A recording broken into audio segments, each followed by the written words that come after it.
Williams. And I'm Billy Thomas. And welcome to another edition of From the Woods Today.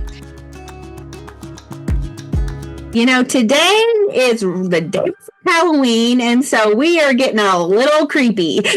In a good way, though, right? We're going to be talking about some of the really interesting things out there that maybe sometimes gives people a little bit of pause and maybe might make them jump a little bit. Yeah, but that's okay. It's fun. It's part of the natural world. Part of our forest. We're really excited to have you all with us today. Thank you so much. We've got a great lineup of presenters. All of them been on here before, and they're all great. We're really kind of leaning into the wildlife and the insects today a lot. So we're going to have Dr. John Cox with us, and he's going to be talking about bats, right? And bats are, all the thing right now this time of the year, sure. But they're really important from an ecological standpoint. So we'll learn a lot more about that from Dr. Cox here in a few minutes, and then we're going to have Dr. Stephen Price on. And we've had Dr. Price on here recently. He did such a good job. We wanted to bring him back, but he said he had a ghost story for us. I know. It's so. All right, don't turn that down. You might want to turn your lights on in your office or whatever. Right. You don't want to get too scared, right? And then we're going to have Dr. Jonathan Larson with us, and he's going to be talking about some of those insects that might come out at night or you might encounter during the nighttime. So it's got a great show, a great Halloween show, but most importantly, we're glad to have you all with us. We appreciate y'all being part of the program. If you all have questions for our presenters today, please use the chat function. And if you're a YouTube viewer or a podcast listener, we'll take your questions as well. You can hit us up via email at forestry.extension@uky.edu, and we can respond that way. But Renee, delighted to be here with you today on this beautiful day in Lexington, Kentucky. Definitely. All right, let's go ahead and get started. So Dr. Cox, welcome to the show. We appreciate you. I've been wanting to do something on bats, and then you said, hey, since it's close to Halloween, do you want me to do something with Halloween? I was like, yes. Perfect. So thank you so much. I appreciate you being on. Sure. Good to be with you. Good morning, everybody. So if you want to go ahead and start your presentation, we will go ahead and get this going. Okay, so today we're going to be talking about bats, the mysterious, the misunderstood, and the marvels of flight. The first and foremost feature of bats is that they are the only mammals capable of true flight. They are what we call volant mammals. They are in the order Chiroptera, that means handwing. And surprisingly, they make up 1 out of every 5 mammals in the world. And that means they're the second most diverse family in order of mammals. So we got 21 families and 1,400 species, and bats occur pretty much everywhere around the globe, except in the extreme cold Arctic and in the Antarctic. Bats can generally be separated into those bats that have seasonal challenges, what's called temperate bats, and those that are in the subtropical and tropical areas. And so they have different lifestyles to match their food availability. But I will say that you find most bats in the tropical and subtropical areas. And that's pretty true for any kind of taxa, that you find more in them in the tropics and subtropics. It's what's called the latitudinal gradient. Bats are found in very small sizes, and so we get down to the world's smallest mammal, the bumblebee bat, which is about 1 inch long in size and only 2 grams, all the way up to the giant golden crown flying fox, which is a 3-pound, 5.5-foot wingspan bat that occurs out in Australia area. So what is it about bats? Well, if we look at their skeleton in the lower right there, we can see that bats make for a very creepy skeleton. They've got these long fingers, what we call phalanges, and those phalanges make up essentially the strut by which we can stretch a skin membrane called a patagium. And that patagium goes all the way to the body and attaches there, but it can also attach to the tail. And what makes bats cool in terms of their ability to construct this wing is that they're able to articulate those fingers at the joint, and that makes for a much, much more flexible wing. Do note that the thumb is free here, right? Now, in terms of bat evolutionary history, what we know from the fossil record is relatively poor. If you're out there looking for fossils, the first challenge that you've got is that small-bodied animals and soft tissues disappear quite quickly. Most people are out there looking for T-Rex skulls and other cool stuff like that, and not necessarily for bat fossils, so they're very easy to overlook. But what we do see is that about 55 million years ago, we find a fossil called Onychodonectarus. And essentially, that is the earliest fossil here. And the teeth pattern indicates an insectivore. So these are teeth that are designed to slice and dice insects. And Onychodonectarus also had, interestingly, claws on the end of each one of those fingers. And that does indicate that this species probably climbed up and down trees. And it also suggests that it was probably the descendant of what we would think of as gliders. So those mammals that would climb to the top of trees and then glide out to different kinds of resources, including trees and the canopy. So we think that bats probably evolved from gliders. And then later on, we would find other fossils like Acheronectarus. And in this species, we find that we start to lose some of those claws, and it seems like we're moving more towards true flight here. And if you notice at the top in Acheronectarus is very similar to what you would find in the modern bat skeleton in B here. So if it ain't broke, don't fix it. Very similar kinds of structure. We find inner ear bones that suggest that these early bats were echolocators. So very little body change to present. And then most recently, we find that bats genetically are most closely related to moles and shrews. Now, the cool thing about bats, again, is that they're the only true flying mammal. They are incredibly dynamic, agile flyers and that would make birds envious. Much more maneuverable in terms of flying because more of their body mass is located in the wing relative to their central core, and that allows them to spin and to slow down and do acrobatics in a way that birds just cannot do. And again, you've got those long flexible digits. The entire wing structure is embedded with tiny little muscle fibers, so you're able to very closely articulate and move those muscles in a degree that provides a great deal of flexibility there. And this allows bats to also slow and flip their body upside down, basically, and almost come to a standstill as they come up to their perch, and then they grasp something like a branch, and then they lock their foot in place using gravity. So it's a very energetically it saves a lot of energy when you fly upside down and you're just able to hang there basically and use gravity to sustain yourself. One of the cool things about bats is that they come in a variety of different sizes and also wing construction. So if we look at the wing aspect ratio of bats, the length to width, we find that we got bats with long, narrow wings. These are typically fast flyers that fly longer distances. They're less maneuverable. They often fly higher in more open habitats. A lot of the bats we've got in Kentucky and surrounding areas, though, have shorter and broader wings. They tend to fly slower, but they have greater maneuverability. They fly over shorter distances and often in more closed canopy kinds of habitats.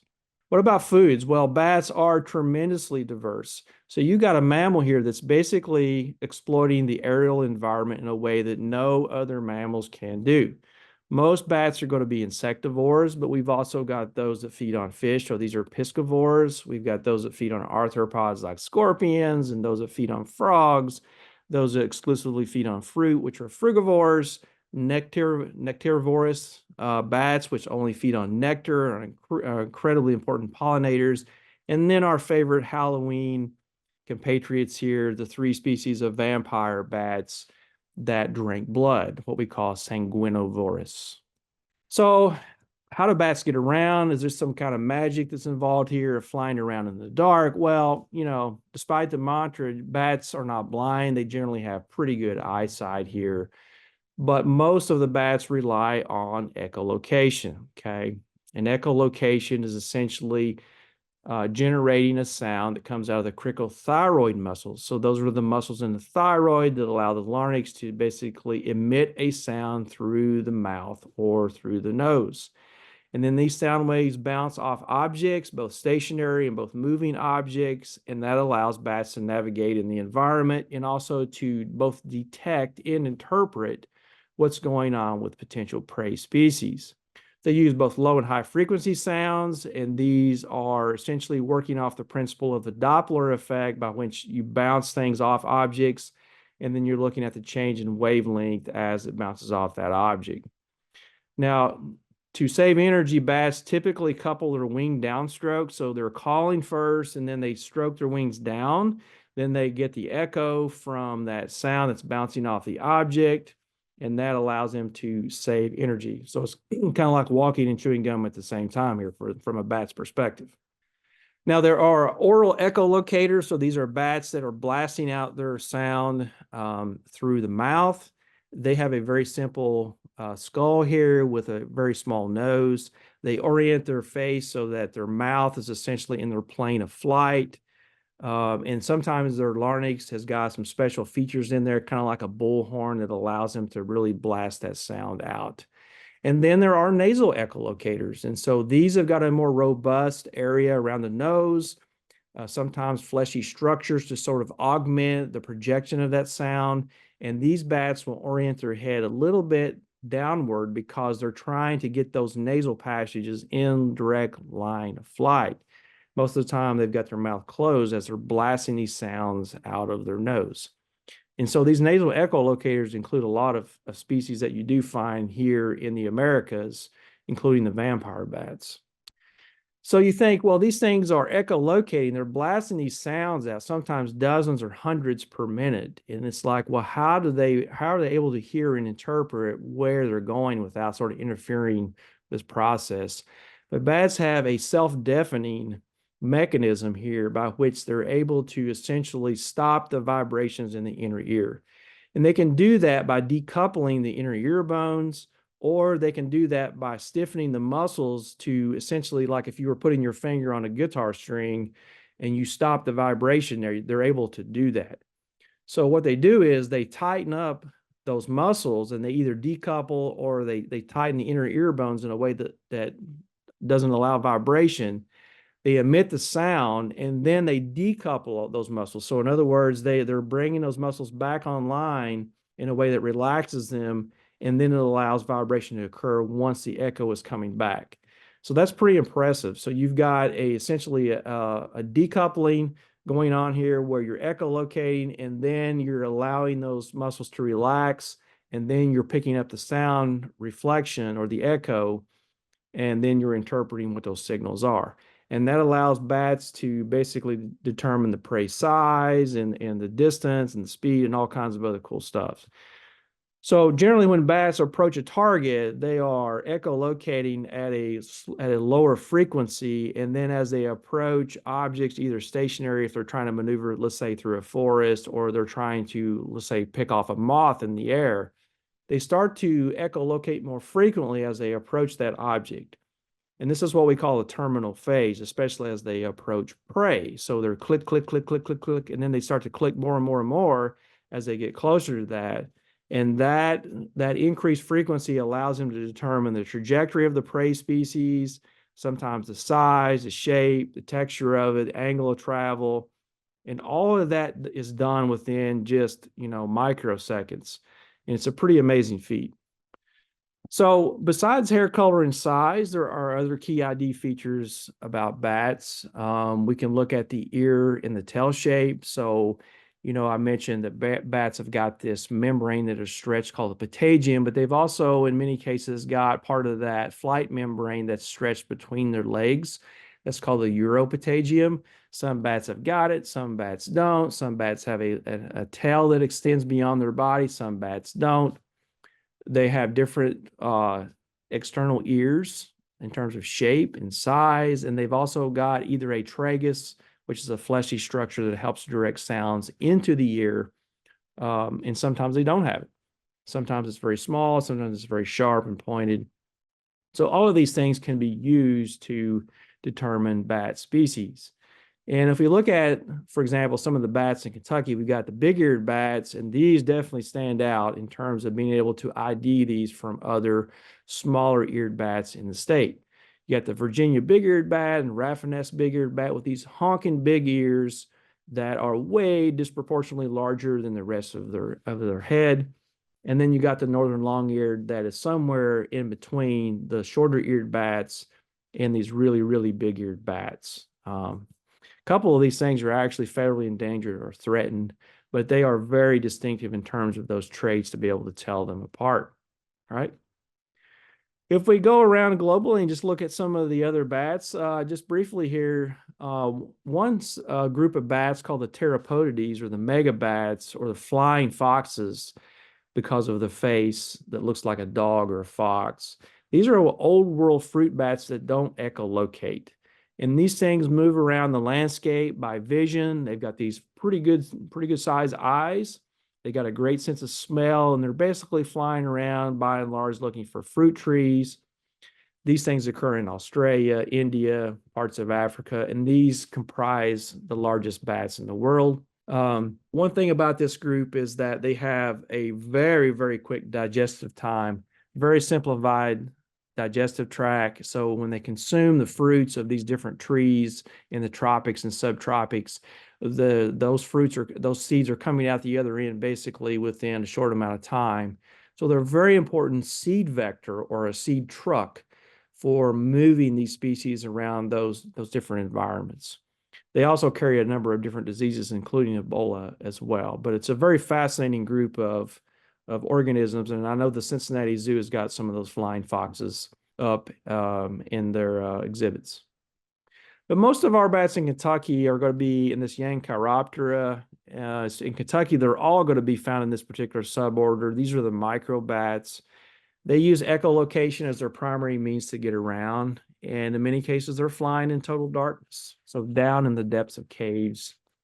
They make up 2/3 of all bat species, about 50 species in the US and Canada. Notice they're very small. They have very tiny eyes, and their noses are typically pretty simple, or maybe they have a few little fleshy appendages on them. And the ears usually have that little tragus that helps direct sound into the ear itself. A lot of variety in diet, including mainly insects. They have a very W-shaped, typically insectivorous molder pattern that you see here, which means that they can slice up those insects quite readily. And the temperate species have to cope with seasonal shortages of food. And they either do that through hibernation or they do that through migration. And they've got to sort of hold out until those food supplies return as things warm back up. Right. Now, one of the cool species that occasionally makes its way up into Kentucky is the Brazilian Mexican free-tailed bat. Okay, you can call it Brazilian, you can call it Mexican. Either way, that's the common name here.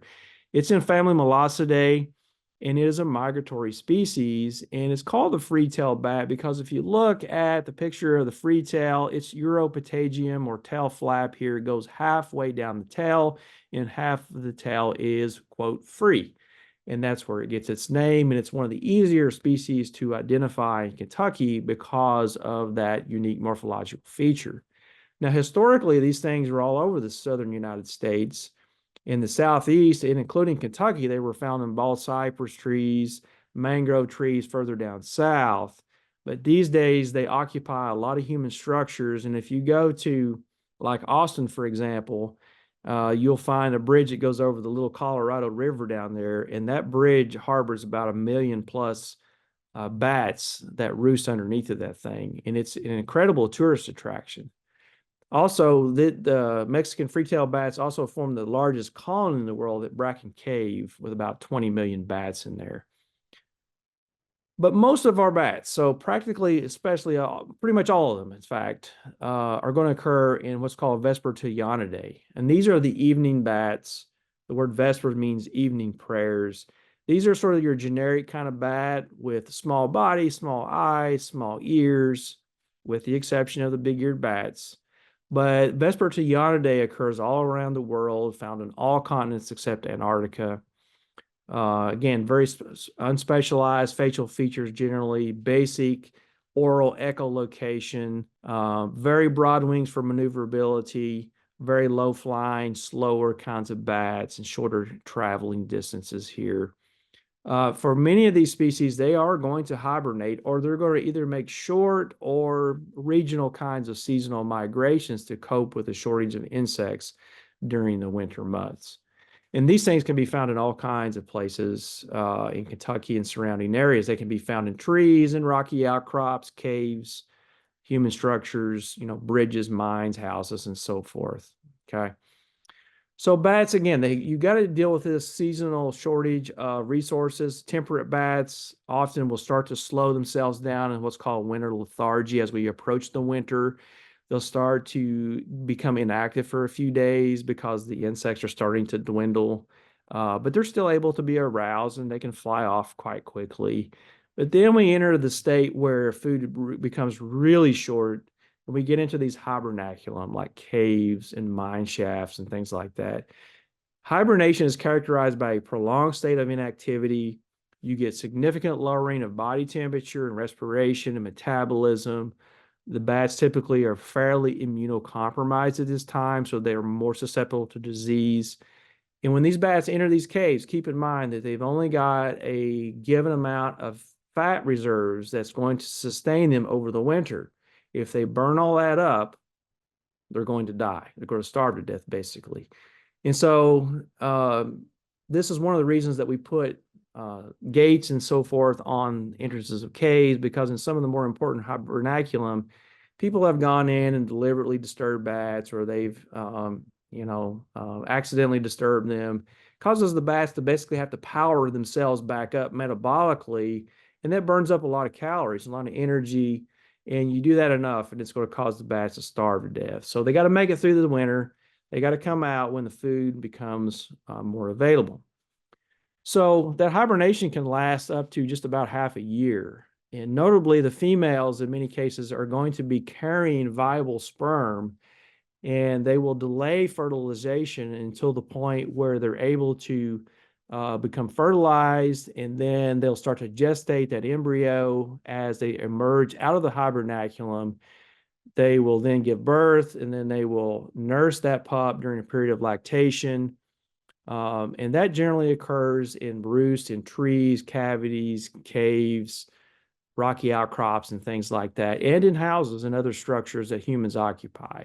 Then we enter a post-lactation phase where we get breeding in the late summer, early fall. And then bats basically start to move and stage themselves in what we would sometimes call swarms in some of the more social bats. They're basically preparing themselves to go back into hibernation. Now, notably, during this period from gestation all the way through early lactation here, that is a period where bats do get into people's houses. And there are rules and regulations about whether you can remove bats from these structures, because some of these are protected under endangered species listing. Bats will get in there, and sometimes they'll form these roosts with sometimes dozens or even hundreds of bats in larger structures, and that can cause problems. It can certainly freak people out with the noise, and then you can see all the guano and stuff that accumulates, or where they go in and out of buildings. So it's very important to seal off these cracks and crevices so the bats don't get in there before they start rearing their pups, because you don't want to seal them in their house during those vital periods.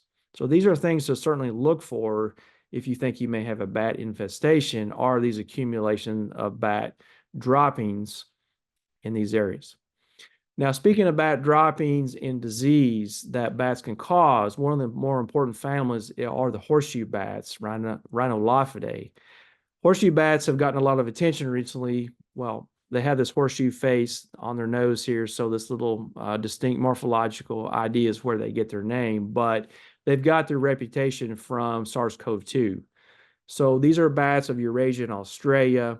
In many cases, people come into close contact with these bats by harvesting their guano, or they harvest the bats themselves, either live or dead, and they're sold in markets either as food or they're sold as pets. And so these bats get stressed, out of their gizzards, and then they swap aerosols, and that can lead to viral transmission of different things, and that causes outbreaks occasionally. The question is, bats harbor a lot of deadly viruses, but why is it that they don't get them themselves? Well, we don't really know for sure, but bats are very metabolically active, and they're flying all the time, and they generate a lot of metabolic byproducts. And it may be that bats are able to suppress their immune system in a way that doesn't attack their own body tissues. So they're kind of modulating their own immune system in a way that keeps keeps their own immune system from attacking themselves. But at the same time, that may allow things like viruses to sustain themselves, and thus bats to be an important vector for disease transmission. Okay, now a few other diseases here are rabies. Yes, bats carry rabies. Rabies is 100% fatal if it's not treated quickly enough, and it does kill bats. It's one of those diseases that it carries that it can actually kill a bat itself. It is spread by the bites of bats and by saliva droplets, respiratory droplets. We think it occurs in about 5% of bats that have been surveyed, but most rabies-related deaths in the U.S. are caused by bats. And the reason for that is because a lot of times people either don't catch the bat that bites them, or they're not sure that they've been exposed to it. So you don't get the source animal, and thus you don't disease test it, and you have no idea that you've been exposed to that. So you got to keep bats out of the houses. If you get them in your house, you got to carefully capture them and release them, and try not to get bitten, and try not to get respiratory droplets on you. And certainly don't go out and pick up dead bats or those that are acting kind of wacky, because they could have rabies. All right. Another disease that's important is histoplasmosis, and it is a disease that's caused by a fungus, and it's transmitted by both bats and birds. And essentially, what it is spores that are transmitted through the droppings of bats and birds. These spores are inhaled, they get into the lungs, they're attacked by the macrophages, which are like the Pac-Man of your lungs and other parts of your body. They gobble these things up, and then in most healthy people, these are walled off and calcified by the immune system. But if you're immunocompromised, or if these things escape, they can go to other organs, and these can cause death and disability and blindness and all kinds of other things that you don't want. So to prevent this, don't go to caves with lots of bats and guano. Don't allow bats to get into your house and occupy them for a long period of time, and never dry sweep or dry vacuum up the guano or the droppings. Make sure that you spray those down with a light, like a small concentration of bleach water, and wet those down before you try to clean those up. Otherwise, you'll aerosolize those droppings. And that includes rodent droppings too, by the way, just as a side note here, safety measure. The value of bats, well, they provide a tremendous amount of insect consumption and pest control. They're awesome pollinators for a variety of different species like agave and bananas, fertilizer. They're important prey species. Aesthetically, recreational, they're awesome for, cavers and tourists like in Austin, Texas, and so forth. But we're really diving into a lot of what's considered a hot area research on longevity and disease, because bats are able to somehow have this high metabolism, not damage their own tissues, have extremely long lifespans, up to 40 years, which is that's exceedingly large for their size. And how can they do that? How are they able to suppress inflammation and other things that would normally attack and wear down your body, basically? How can they carry these zoonotic diseases and not succumb themselves? These are all very important questions right now. And how can they shut down their bodies and minimize energy loss, which could be important for, medical operations and so forth. And then from an aeronautical perspective, what can we learn from bats in terms of their unique flying mechanics? In terms of bat mythology and our sort of ramping here to the connection between bats and Halloween, if you look at bats in Asian and Pacific culture, there's a lot of mixed views here. And bats are sometimes viewed as off limits, like in Islamic cultures, where they're viewed as very similar to humans in terms of the way they nurse their young and so forth, and you're not allowed to eat them. Buddhist cultures, in many cases, are considered sacred or good luck. In China, for example, considered ancestors of humans in some Pacific islands. But other cultures equate a visit, from bats, or a view of bats, as a visit with death or the other world. And in some places, they're consumed, or they're sold as curios or pets.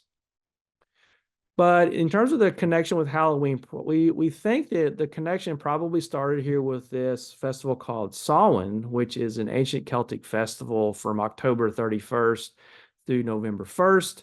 This is sort of the last festival before we transition here into winter, when things start to die back. And it was thought then that October 31st, so our Halloween, was essentially the easiest window when the dead would come back and return to visit the living.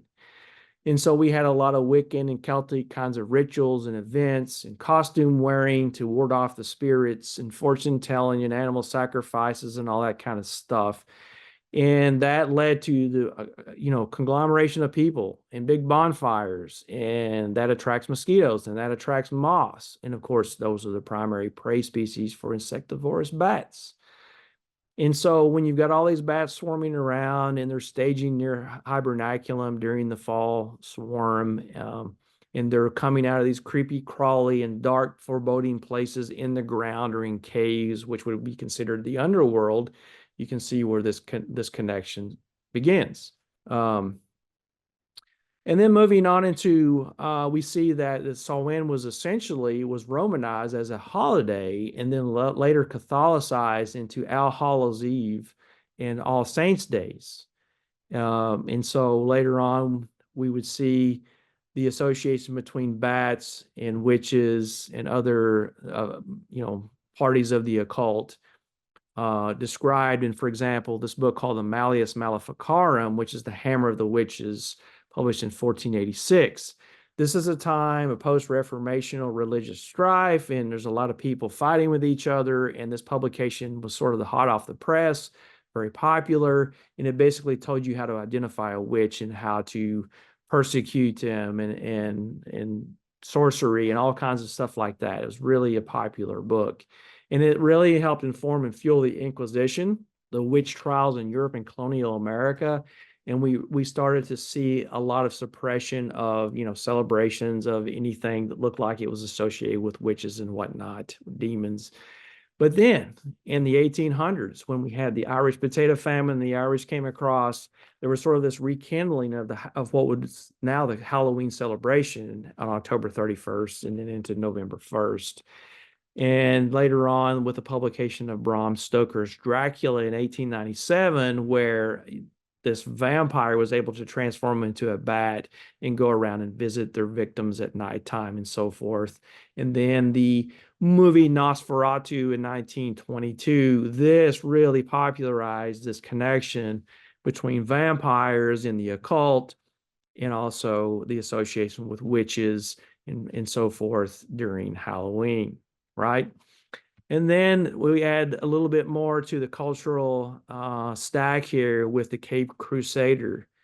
In 1939, the Batman appeared in Detective Comics, and he was considered the anti-hero. And he was someone who was fearful of bats, but he dwelt in the shadows and the darkness of Gotham City. And the bat costume was designed to instill fear in the criminal element of Gotham City. And between Dracula and the Cape Crusader and all the popularity now of Halloween, which is our second most prolific holiday, after Christmas, we see that the bats have made a pretty solid and sustained connection here with the Halloween element. So that is a whirlwind tour of the world of bats in the connection with Halloween. And if you have any questions, please send those to me in the chat. And I have a question here. How many calories per day versus weight? And what is white nose disease doing to Indiana brown bats? Okay, so white nose syndrome has devastated a number of different bat species. And I was just talking with the folks down at Mammoth Cave National Park a few weeks ago. And what was our most common bat, the little brown bat, now they say has declined around 90% in the park. It's also hit the eastern pipistrelle. And to my surprise, they told me that it has not hammered the Indiana bats as much as I thought that it would, because the Indiana bat is a very social bat, and with large hibernaculum with tens of thousands of bats in some cases. But white nose syndrome has devastated a number of different species, and so some of them have already been moved to a threatened endangered species status. Some of them have been moved to an endangered status, and some others have been now considered for listing on ESA. In terms of calories per day versus weight, well, it just depends on the bat species. So some of these things are gobbling up hundreds of mosquitoes at night. I can't really tell you, I don't really know the kilocalorie or the thermodynamics of how all that works out. But generally, these things are gorging on mosquitoes and they're trying to boost their fat supply as much as possible, particularly as you move towards the fall times of year when they're getting ready to go into their hibernaculum. Awesome. Awesome presentation. Thank you so much. Hey, yes, that was really informative. And yeah, good job. Yeah, loved it. I know one time we were watching TV and I heard this thud. Next thing I know, there's a bat flying around in our house. We still have yet to figure out how it got in, where it came from. But all I know is I told my daughter to go in her room and we opened both the front and the back door. And next thing I know, at about 2 minutes, it was gone. So it figured out how to get out on its own. So that was awesome. Yeah. Oh, I was gonna say, Dr. Cox, I had a chance a number of years ago to see Carlsbad Caverns I've out been in there New too. Yeah. Mexico, and that was just amazing. I think that's was it Brazilian freetail or some bat out there, but just the volume of those bats coming out. Do you know anything? Are they suffering from white nose issues out there as well? Yeah, so I was going to talk a little bit about white nose, but just to kind of, I didn't want to Sure, get too carried away I here. But know. white nose now has spread across the Great Plains. That was sort of a quasi barrier to the bat spread, but now they're all along the Pacific coast. It's up into Canada and down in Mexico. It's really pretty much about everywhere now, and so they are causing declines in many, many areas for a number of different bat species. Well, it's sad news to hear because yeah, I was hoping that maybe yeah, that's tough. It does have some logging restrictions as well. When we can cut and stuff, depending on where you're at and stuff. So, Yeah, um, so one important thing to remember about bats is that even though it looks very nice to have a clean, nice understory of, let's say you got white oaks and you kind of go out and weed whack or brush cut everything underneath of it, but many species of prey that bats depend on use the understory to feed on foliage and that kind of stuff. And so the diversity of structure in species composition in the forest, if you can leave some patches of those sorts of things in the forest when you do cuts, that's very helpful to a number of different bat right. species. Yeah, and I would certainly encourage our landowners out there that are thinking about timber harvest and stuff, and especially, if you have some interest in wildlife, be thinking about working with your wildlife biologist on maybe planning some of these harvests and other things, just to make sure we're taking care of the bats. You did such a great job of kind of really explaining that the detriment of that disturbing the bats, when they're trying to rest, and just how it can really kind of damage them long term and kill them actually. So there's compelling reasons to do the right practices around them. So thank you again for your presentation, Dr. Cox. Really enjoyed it. It was good. Yeah, really enjoyed it. Thank you. Appreciate All it. right. You're welcome. Let's see. Yeah, Bye. that was good. That was really Yes, it's very good. So now moving on, we have a creepy story. Dr. Price was on last week and he mentioned to us a ghost story that he had. So we're going to let him tell that. welcome, Dr. Price. All Looking forward. right. Can you see my screen okay? Yes, sir. So I'm going to tell you a mostly true story today that happened to me in the woods, a Halloween tale. And this is an image of me back 20 several years ago when I was a graduate student. And just after I finished my graduate degree, I was hired by the state of Wisconsin to conduct surveys for reptiles and amphibians throughout the north woods of Wisconsin. And one place in particular that I was hired to work at was an area that was recently purchased by the state, that used to be owned by a large timber company, and it had very few access roads. It had some old logging roads, but we were restricted where we could drive. I had to park my vehicle way up on a county highway and hike a mile and a half down to the places where I was looking for amphibians and reptiles. One place I got to was this typical kind of tamarack swamp, real spongy, difficult to walk in, lots of shrubs like speckled alder and other things around it. And as I was walking kind of up and down this creek that you can see pictured here, I began hearing a sound in the background. And the sound started off in a distance. I didn't think much of it. And as I sat there, it started getting louder and louder until it came right on top of me. And I looked around and I thought, is there somebody in the bushes with a music box? And nobody could walk around in there. It's too noisy. It's too difficult to walk. And it sat on top of me for about a minute and a half. And it started slowly fading away into the adjacent woods. So me being curious, I walked into the adjacent forest here, and you can see it changes into white cedar, some pine, and I hiked throughout that woods, following this sound until I reached this structure in the woods. Looked like an old kiln, maybe. And the sound was coming from inside of that kiln. But as I got close, I noticed this log on the floor, on the forest floor. Me being interested in amphibians, I decided to turn that log over before further investigating that sound. And underneath it, I found a salamander. And immediately my attention was drawn to the salamander because it was a state-threatened species known as the four-toed salamander. And it turned out to be the record size four-toed salamander in the Guinness Book of World Records. 41.5 millimeters from the tip of its snout down to its vent here, and 113.6 millimeters long. Pictured here is the female that has that record size, followed by a typical sized male. Now, the four-toed salamander is a very interesting species. It exhibits sexual dimorphism. So females have this kind of nice round snout, kind of a brownish reddish body, and males exhibit a much more square snout with these kind of extensions off of its upper lip. And those extensions include kind of elongate teeth.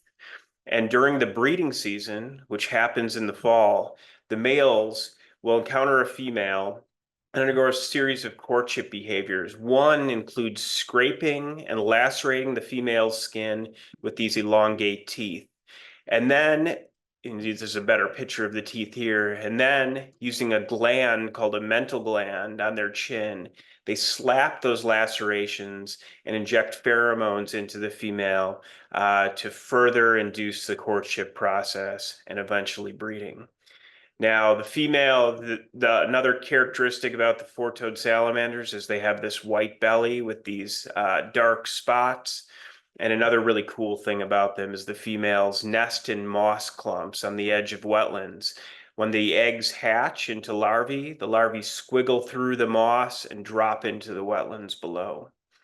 So at this point, as I was thinking about four-toed salamanders, I'd completely forgotten about the music box or the sound that had led me to this log and started my essential career in herpetology. I went about my day normally after this, surveying different places. Towards the end of the day, I came out into a clearing and noticed this cabin.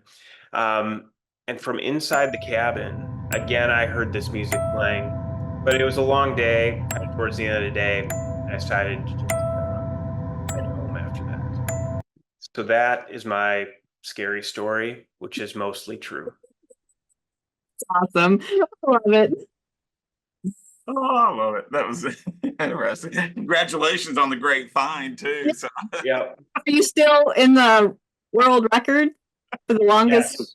That's awesome. Yes, good job. Awesome. Yeah, that was an awesome story. Thank you so much for sharing that. I really do appreciate it. That was entertaining. Thank you, Dr. Price. I certainly appreciate you. Yeah. I'm sitting here chuckling on it too. That was so good. Yeah. That too. It was awesome. All right. Thanks. Appreciate it. You got all right. Hey, we got some great people in this department, don't we? We really do. There's awesome. We've got one more. Dr. Jonathan Larson. We always have him do our creepy things from the forest, but he's actually teaching a class the same time as From the Woods today. So he did a video for us. So his video is 15 minutes. So we will be right at 12. I know, Billy, you'll have to run out before then, but I'll turn the video off and end when we're done. But let's go ahead and watch his video. All right, we'll get it going. Thank you all so much. Appreciate you. Mwahaha. I am so sorry that I could not join you in person for this year's creepy edition of From the Woods today, but I am very excited that I was given the opportunity to still produce something and join you virtually in a video fashion. So my contribution this year is going to focus on a topic that I think is of some interest to people, and we're going to talk about nighttime and insects. Specifically, we'll talk about some nocturnal insects. We will talk about their nocturnal behavior, things that nocturnal insects do, some of the ones that bother us at night. And then we'll also talk about how nighttime and our sort of ability to conquer the dark has had some negative impacts on insects themselves. So just starting out with this sort of concept of the night or the dark, I think that these are very classical sort of concepts of fear within the human psyche, right? This is something that is almost a universal experience across our species, that at some point in life you are afraid of the dark, and the night is full of the dark. There's a lot of really good reasons for this. If we look at this image, it may evoke certain feelings of fear or fright or alarm, a very primal sense of what is beyond this rim of light that we see here in this image. We have pretty poor night vision as a species. I know that there's an old wives' tale that you can eat a bunch of carrots and you'll be able to see in the dark better. Don't really know if that's true or not, but I know that generally, by and large, if you put somebody outside in the middle of the night without a flashlight, they have a very low visibility rating. They're not going to be able to see very far. And our ancestors figured this out. They survived better when they stayed with a group, and particularly if they stayed with a group near a fire or other light source. So this is why we fear the dark. But for other animals, this is not the sensation that they are feeling when they're out in the dark. For other species, the night is what we would call a place of refuge, or just the primary time for activity. These nocturnal animals see the night in the complete opposite fashion that we do. It is the period of time that they are actually going out and doing all of the things that they need to do.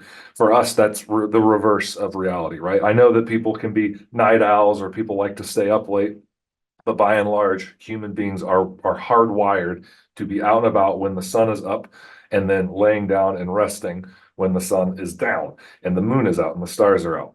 These other animals that exhibit the opposite kind of behavior are these nocturnal creatures, things like the owl that you see here.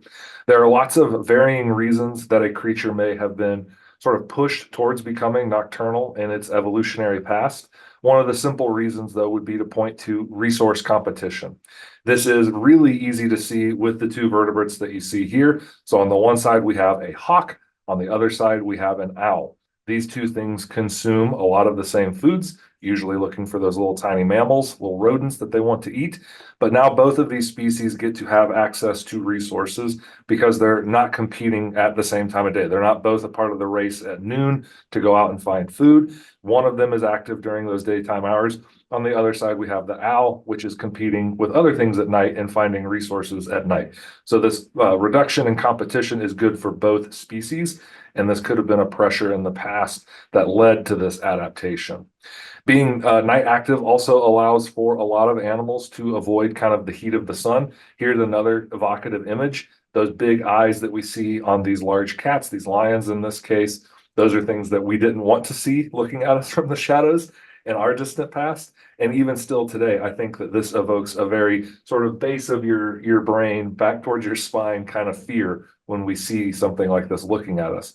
But these lions, they come out at night and look for their prey because their prey is easier to catch at this time, but also because they live in a very arid place. Water resources are slim in many cases, and so going out when the sun isn't up and out is going to mean that you're cooler, and therefore you're not losing water quite as fast as you would be if you were out during the height of the sun. The other thing that is interesting sort of in this arena is that there are a lot of plants that have adapted to become night opening. So night opening flowers, they're going to look and smell different than what we see with day opening flowers. A night flower is usually white. It's usually heavily scented, so it's easier to find, and it attracts a variety of different pollinators, which are active in the nighttime hours. Many of these are bats. We do also see some insects that are more nocturnal, something like a moth. And those are going to be the primary pollinators for these kind of night opening flowers. So avoiding the sun has lots of different possible benefits for certain types of organisms. The biggest one, though, I think is maybe the most obvious. When we talk about nocturnal behavior, many sort of behavioral scientists would point to it as a form of crypsis. Crypsis is a fancy word that we use in animal biology and behavior biology to talk about hiding from things. Crypsis is usually applied to camouflage. Camouflage to obscure yourself around your surroundings, a behavior that even humans engage in. This is a different form of crypsis, though. You're literally using the shadows to kind of obscure yourself from things that would otherwise want to eat you. So little rodents like a mouse or a rat or what have you, they are using the darkness to cloak themselves from all these different things that may have been out during the day. It helps with most things, but as we alluded to before, an owl has adapted. This is an arms race over millennia to figure these things out with one another. So owls have figured out that they can go out at night, face very little competition, and because of special adaptations they have, they're actually able to nab these little fur balls that they want to eat. So a lot of species like those rodents I'm alluding to, this is hardwired into them. They are nocturnal. Other species have sort of selectively nocturnal behaviors, and these can include mating as well as egg laying. So this big leatherback sea turtle that you see here, it engages in egg laying behavior when the sun is down at night in the hopes that it is obscured, because this is a very prone situation, as would mating be for other animals. You're coupled, you're engaged in laying eggs, you don't want to be seen and captured and eaten. You also don't want bad things to happen to your potential progeny. So for all those reasons, they have these selective behaviors that they engage in at night. Insects are a part of this conversation that we have with all these animals. Insects use the night for all these same reasons. They're avoiding the sun. There's different temperatures available at night. There's different food resources. They're cutting down on the ability of certain things to find them and eat them. More insects are nocturnal than art. That is an awkward way to phrase this, but it's not a true majority. About 31% of insect life is what we would consider truly nocturnal. And that category, that percentage that I'm talking about there, is higher than the crepuscular ones, so those active at dawn and dusk, or the diurnal ones, the things which are active during the day. So it's not a true majority, but it is higher than these other categories. So things like this moth that you see here, this is a hawk moth. This one specifically appears to be a tomato hornworm moth, and it goes out at night and flies around, feeds off of these night opening flowers. It is well hidden. It is not in the sun. It has access to food that other things aren't going to have access to. So for all those reasons, it is truly nocturnal. Other insects, again, engage in select nocturnal behaviors. Periodical cicadas are pretty evocative of this. They, like other cicada species, they have to come up out of the ground and then shed their exoskeleton. And then they're no longer a nymph. Their wings are hidden underneath their exoskeleton. Now they are an adult. This, again, is a very prone situation. They're soft and squishy at this point, very easy to consume, to capture, and they can be heavily injured before their skin hardens. The white one that you see here is a good example of that. So it does this at night in an attempt to cut down on these possible negative outcomes. So select nocturnal behaviors, because for the most part, cicadas are diurnal. They're out and about singing during the day or in the afternoon.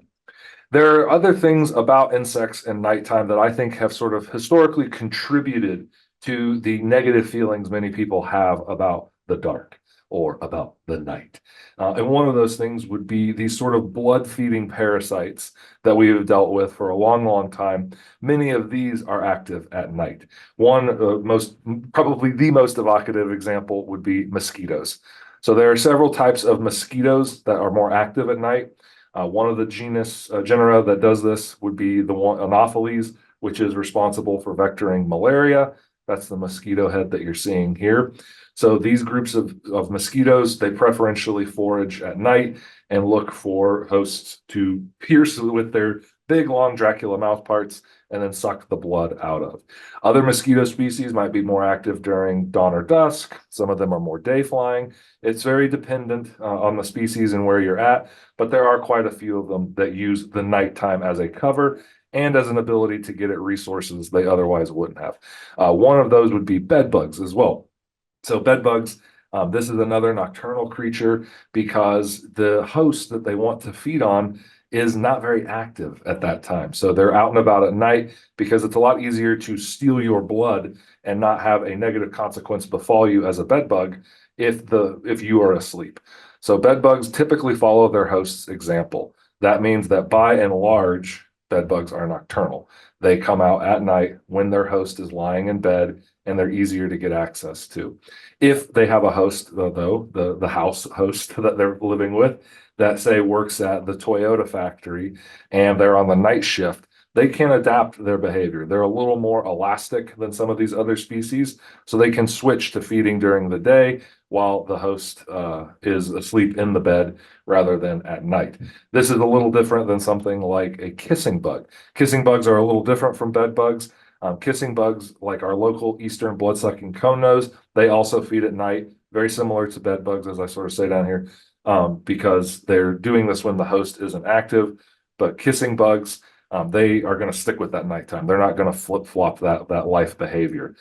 These are usually feeding here in Kentucky on little mice and squirrels and raccoons and things. They can get into dog kennels and feed on our pets. They can get into barns and feed on other animals, and they can get into houses and bite humans. But our kissing bug is not as problematic as the kissing bugs further south in the tropics, which can vector Chagas disease. Ours doesn't behave in quite the right way to vector that pathogen, so we don't worry about that as much here. It's something we have to keep an eye on, but this is also contributing to that icky nighttime feeling. We got these little vampiric creatures out searching for your delicious blood. I don't want to make it all sound bad, though. We do have some nocturnal insects, which I would say exhibit behaviors that we find beautiful or interesting. The most famous example of this would be fireflies. Fireflies are active at night because they communicate through bioluminescence to one another. The males fly through the air. They create a flashing pattern that a female then will reciprocate from the ground below. And they need the dark in order to be able to see these different bioluminescent signals that they're sending out. So they have to be in the dark, in these darkened areas in order to pull that off. We also see this with other insect communication styles. So visual styles like we see with fireflies are not super common with insects because insects tend to have pretty poor eyesight, but they can see those flashes like we were describing. One of the other styles of communication for insects could be sound, but this is only sort of afforded to a select group of insects. These are typically what we would call orthopterans. So crickets, grasshoppers, and katydids make up this group. They all have sort of straight lined wings above their back. They go through development in a very distinct way. But the other thing that kind of unites them is their ability to sing. They sing through what we call stridulation, which is kind of fiddling if you get down to it. It's an insect playing a fiddle. They are able to rub two parts of their body together, typically their wings, like we see with the cricket about to engage in on the far left, or they can rub part of their leg on part of their wing, like we see with the grasshopper on the right. This acoustic communication where a rasp and a file kind of rub on one another and create that noise that we are familiar with these insects it's dangerous. It's inherently dangerous to these organisms to sing because it is announcing their presence. It tells a potential predator or hunter, hey, I'm over here. Listen, you can just follow the sound of my voice and you will be able to discover me. So many of them engage in this behavior at night because this does afford a little bit of a level of obscurement. They're not going to be as easy to discover, and just that little bit of hesitation in the dark may give them enough time to hop away. Many of these also have those large jumping legs on the back of the body. There are some problems between us and nighttime and insects, though. We have tried to conquer the night. We have tried to defeat the dark. And in order to do that, we have produced light for millennia. And these lights have often had negative impacts on insects. It's been observed for a long time that night flying insects will gravitate towards artificial light.